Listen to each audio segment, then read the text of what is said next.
Good evening, everyone present over here. Myself Shubham, and I know you all know.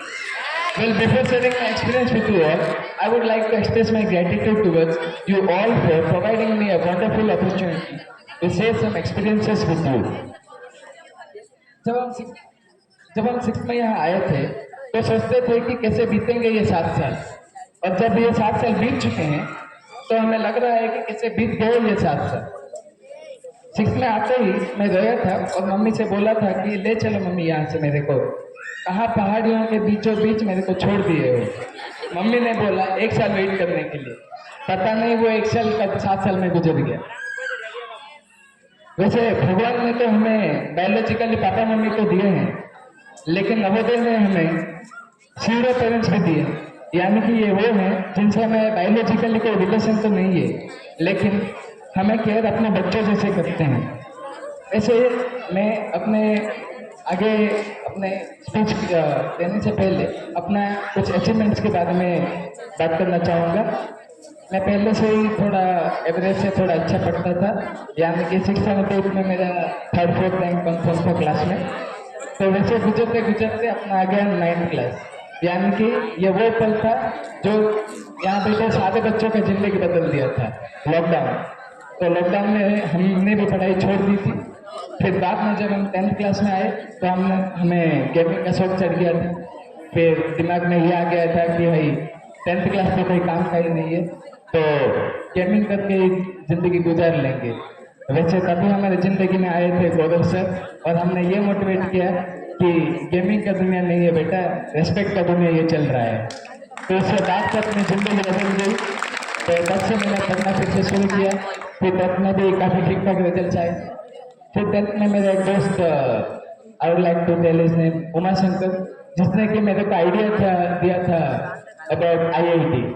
तो वहाँ से मैं inspire होके उससे जानने के बाद अपना जेई का प्रिपरेशन शुरू किया।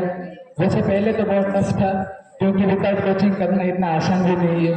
फिर भी मैंने अपने आखिरी पलों तक अपना मेहनत दिखा के आखिरी में वो अपना सक्सेस हासिल कर लिया हूँ। मैं one of the first students of Jain university to get selected in JEE mains.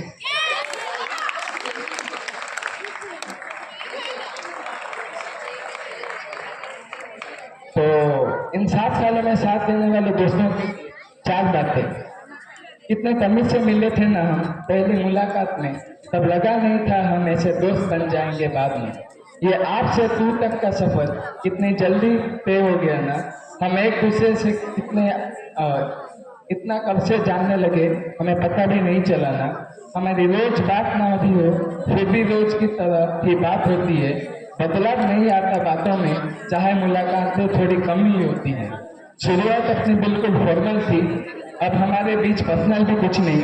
मेरे बोलने से पहले मैं क्या कहने वाला हूँ कुछ हद तक पता चल जाता है तुझे।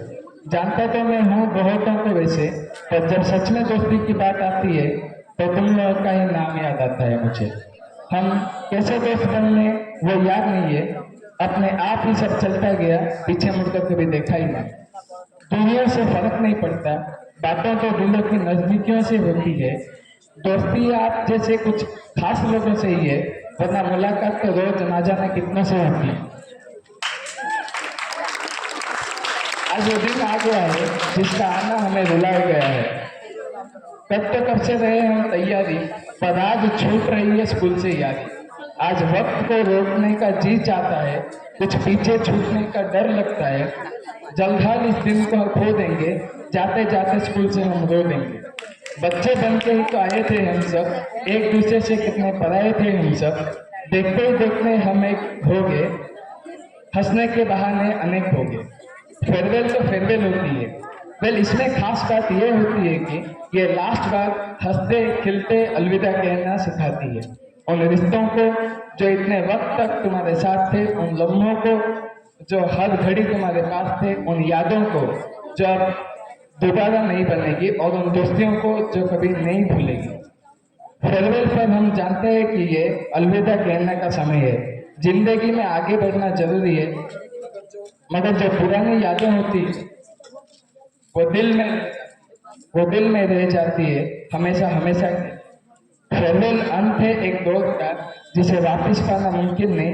अब पहले की यादें तो रहेंगी पर पहले सी बातें नहीं। फेयरवेल सच में पराया कर देती है बहुत सी करीब रिश्तों को। फेयरवेल बदल के रख देती है सिर्फ हसीन लम्हों को। फिर आगे बढ़ना जरूरी है, फेयरवेल सच में जरूरी है।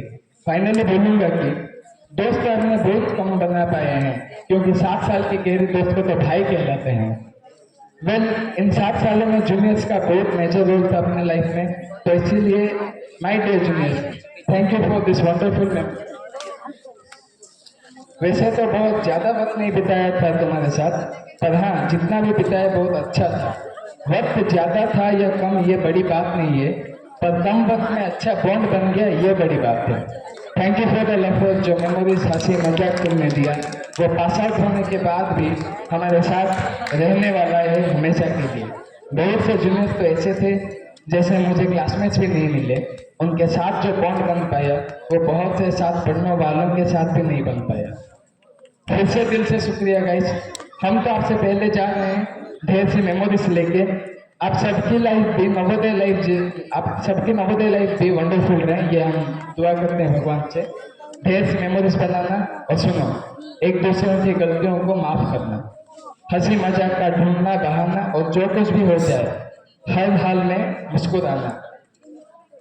Wishing you all the best and again thanks for the memories guys. बस एक लास्ट बात ये है कि पिंजरों से आजादी का वक्त आ गया, लेकिन उसी समय पिंजरों से प्यार हो गया। Thank you.